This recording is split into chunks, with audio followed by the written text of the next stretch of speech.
شايفين البخار؟ شايفين الجمال يا جماعه؟ ندوق الرز كمان. بصوا انا غلطت غلطه. انت ازاي؟ بصوا اتقطع ازاي اصلا، ما تحملش ازاي. وده البانيه اللي مش صحي اللي مقلي في الزيت، ملناش دعوه بيه.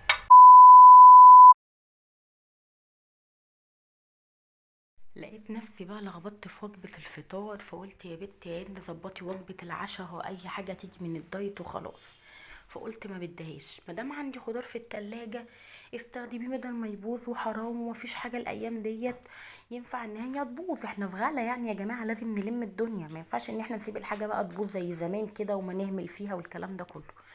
فقلت يا بنتي يا هند يلا قومي هاتي الخضار اللي في التلاجة كالعادة كده وقشريه وظبطيه، وابدأي بقى اعملي لك طبق خضار محترم كده يكتم على مراوحك عشان ما تاكليش عيش ورز كتير. بيني وبين انا بكلمكم كده بامانه زي ما قلت بنفسي. جبت بقى الجزر ظبطته، وكمان قطعت الكوسه وخليتها زي الفل. المره دي بقى انا هعمل الخضار بطريقه مختلفه، انا هحطه في الفرن ومش هشوحه على النار. جبت كيس كده من اكياس التلاجة العاديه جدا، يكون كيس نضيف. وقطعت الجزر والكوسه بالطريقه اللي انتوا عايزينها، مدوره بقى مستطيله مربعه زي ما انت عايزه، ان شاء الله حتى تحطي الكوسيه سليمه. وجبت كمان فلفل رومي، فلفلايه حمرا كده وفلفلايه خضرا، وبرده قطعتها مربعات، وقطعت برده الكوسيه الباقيه. بصراحه بصوا انا استخدمت الخضار اللي انا جبته كله. وحطيت بقى التوابل بتاعتي، حطيت ملح وشويه فلفل وشويه توم باودر، وحطيت كمان شويه زعتر، وحطيت معلقه من الزيت او اقل كمان، والله العظيم يا جماعه معلقه من الزيت او اقل. وقلبت بقى الكلام ده كله في بعضه. عايزه اقول لكم ان الكيس بيخلي الحاجه كلها كده تخش مع بعضها كده، والتوابل تدخل مع الخضار وبتديها بقى طعم رهيب، وما بتوسخلكيش ايدك ولا اي حاجه، وبتضمني ان التوابل كلها دخلت في الخضار. بصوا بقى زي ما انتم شايفين، والله العظيم الخضار يتاكل ني اقسم بالله. هنا بقى حطيته في الفرن على الشبكه القريبه من الفرن.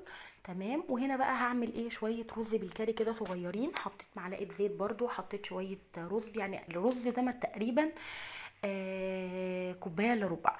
وحطيت بقى ملح وفلفل وشويه كاري وبودره زعفران، وحطيت كمان شويه ورق لورا، كام ورقايه كده، وقلبتهم كويس قوي وحطهم على النار. المفروض ان هما كانوا يتشوحوا على النار، بس انا بصراحه كسلت ان انا احرك الرينج لايت. هنا بقى بقول لكم ان انا هعمل شويه بانيه في الفرن عسل ولوز العنب. هنا بعمل لكم كده يعني حاجه كده عسل. البانيه ده كان متبل من امبارح في التلاجة، استخدمت منه اللي استخدمته امبارح، والباقي هعمله النهارده. محمد ملناش دعوه بيه، بياكل مش صحي، انا هند هاكل صحي يا جماعه، انا هاخد بالي من صحتي ومن نفسي الايام الجايه دي. طبعا لازم اخد بالي من نفسي.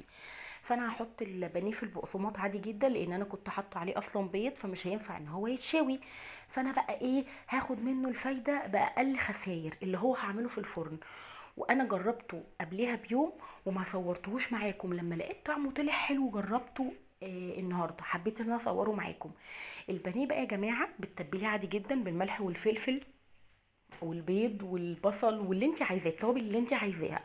وبعد كده بتحطيه عادي جدا في البقسماط زي ما انت شايفه كده. بس انا هنا بقى بعمله بشوكه، عشان انا البقسماط لما بعمله من غير شوكه بايدي بيبهدل لي الدنيا، والبقسماط بيلزق في ايدي وبيبقى زي العجينه.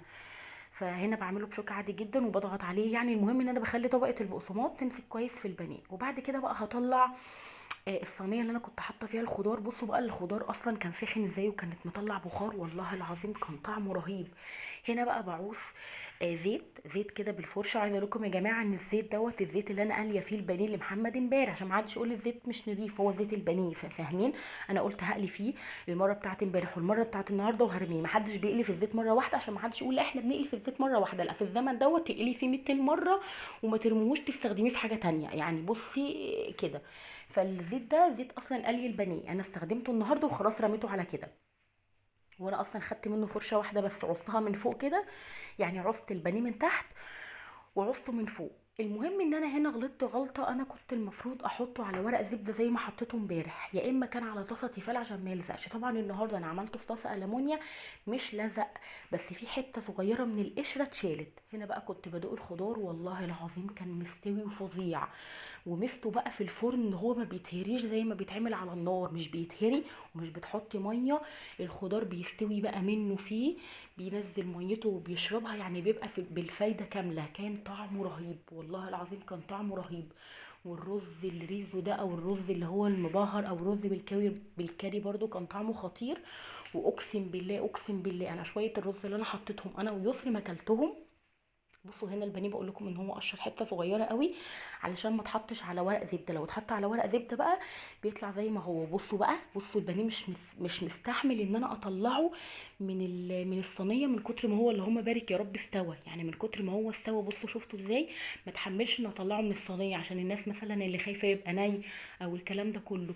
ومش شارب زيت وخفيف وحاجه كده منتهى الجمال، يعني هو كمان مش شارب زيت وده كان تحفه. طبق الرز بقى ده والله العظيم والله العظيم ما كملته، حرفيا شايله اكتر من تلات ارباعه، تلات ارباع الطبق من كتر ما شاء الله الخضار لكمني. الخضار لكمني. يعني انا بكلمكم اهو بعد تقريبا ما اكلت بساعتين او بساعتين ونص، والله العظيم انا حاسه ان انا بطني منفوخه من كتر الاكل. الخضار كان لكمني حرفيا. هنا كمان كنت عامله عيش التورتيلا ده او عيش اللي هو بالرده. قطعت رغيفين، انا عاملاه رقيق قوي، عاملاه رفيع قوي. قطعته كده اربع، كلت منه ربعين ومعلقتين رز. وقمت مش قادره، بصوا مش قادره كنت اخد نفسي. هنا بقى منظر الاكل في الاخر، وحاجه كده في منتهى الجمال بصراحه. جربوا الطريقه ديت وقولوا لي رايكم في الكومنتات.